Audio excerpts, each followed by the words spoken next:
Hi, welcome to Serious Sentiments. This is episode number 22, part 2 to the UC Berkeley violence and protests from the unbelievably stupid left-wing idiots that I saw on TV for the past hour. Now, I just had part 1 of this, and it was ongoing. It still is, in a way. But, Milo Yiannopoulos, or whatever his name is. I don't really care what his name is trying to give a speech at UC Berkeley.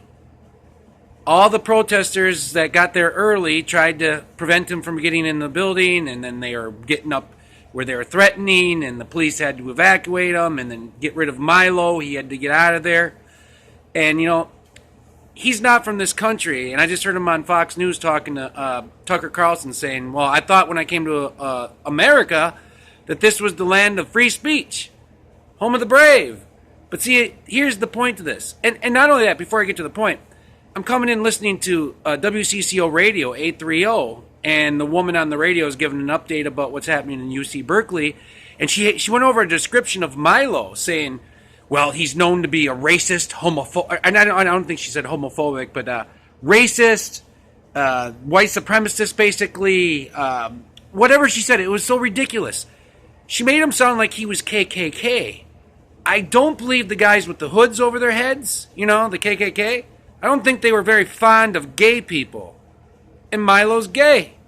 Outwardly loves it. He probably gets laid more than almost anybody you know. He can get lots of guys. And I'm sure he could get lots of girls if he really wanted to. Point being is, listen to the false accusations. This lady on the radio. And then right away she went into something good about, Beyonce. What a freak. This guy's trying to speak. American idiots are stopping his free speech. He's not a political figure. Okay? He's not a political figure. So you're just stopping somebody from talking in this country. But I talked about how the protesters are going to get what they got coming to them. And I watched those protesters. 99.9% white. And you know what? Since they're there, and a lot of them were young, like college age. And I saw some older, probably the professor types there, guys and girls. But it was mainly 99.9% white people. And they're smiling and they're laughing. They're walking by the cameras, looking down at their phones, all of them. You're all pussies. Every single one of you are pussies. And you think you got numbers out there. You think you can bully people. But guess what? It's going to happen back to you. And because I know you're so pathetically weak and timid, and you love cheap shots, and you love probably laying in the weeds to try to attack somebody because you're feeling empowered because of the last 2 years of TV showing people get beat up and there's no consequences, people getting spit on, people getting stuff thrown at them, the Democrats paying people to start fights.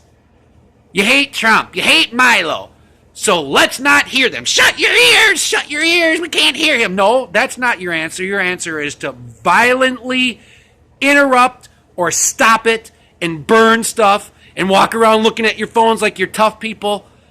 F off to all of you. You're all pussies out there in California. And I wish, not barring the good people who don't care about this, because we're talking about a small percentage, like they're wieners, of people in California that are protesters. Not everybody hardly protests. This is a small group of people. With the small wieners. And their small beady eyes because they're reading their cell phones every day and they're going to ruin their eyesight pretty soon. You're all pussies. And sooner or later, you're going to run into some real men. And they're going to kick the shit out of you. Because, obviously the cops are restrained. But not for much longer. Not for much longer, you pussies out there in California. Or wherever your Democratic stronghold is. That's all you are. Organized, paid for, bought idiots. And when the shit hits the fan, you're going to be the shit.